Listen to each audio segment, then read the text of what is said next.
Hey, it's George from BW with your fundraising tip of the day. Today, we're going to talk about underestimating your bidders or underestimating the guests who come to your event to bid on auction items. I hear this all the time, But George, our people don't have that kind of money to come here. They don't have that kind of money to buy these big travel packages or this other thing. I hear it all the time.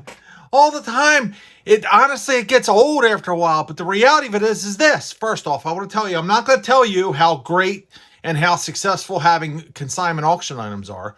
I'm not going to tell you. I'm not going to tell you how great they are because they raise the bidding potential because the items are not found at retail. Kind of like this Joe Pistone autographed and framed Donnie Brasco collage over here. Joe Pistone, by the way, was the FBI agent that Johnny Depp was actually playing. I'm not going to tell you about that. I'm not going to tell you about how people will come into an event and they look for new items and they really don't get excited over donated items, something they can go readily buy. I'm not going to tell you about any of that.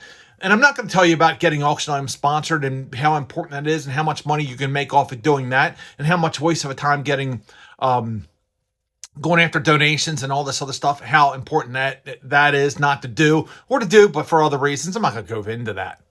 But what I am going to go into is understanding this.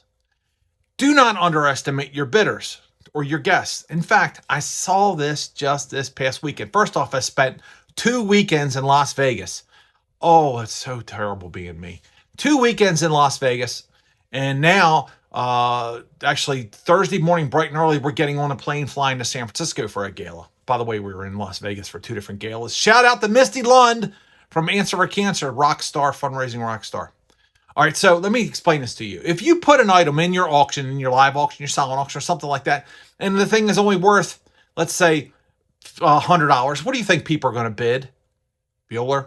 What they're actually going to bid is probably about half, at the most, 50% of what the retail is. Then they're not going to get to the potential. Let me give you, for instance, we just did an event where there was this high-end Cabo San Lucas trip, not one of mine. Well, they said it was worth $5,000. Sold for $2,000. Half of retail. However, I put up the Tuscany package for $6,000. That means it's starting bid at about $6,800, $6,500, $6,800. Boom! Right off the top, somebody bid, somebody won. It went up to about a little over $7,000 and sold it to you. Now, did you know there was somebody in the crowd ready to spend $7,000, $8,000? I bet you didn't. Don't estimate your guests. Give them stuff that's worth bidding on, and they're going to raise you a ton of money in the end. That's your fundraising tip of the day. Don't underestimate your guests. See you next time. Bye-bye.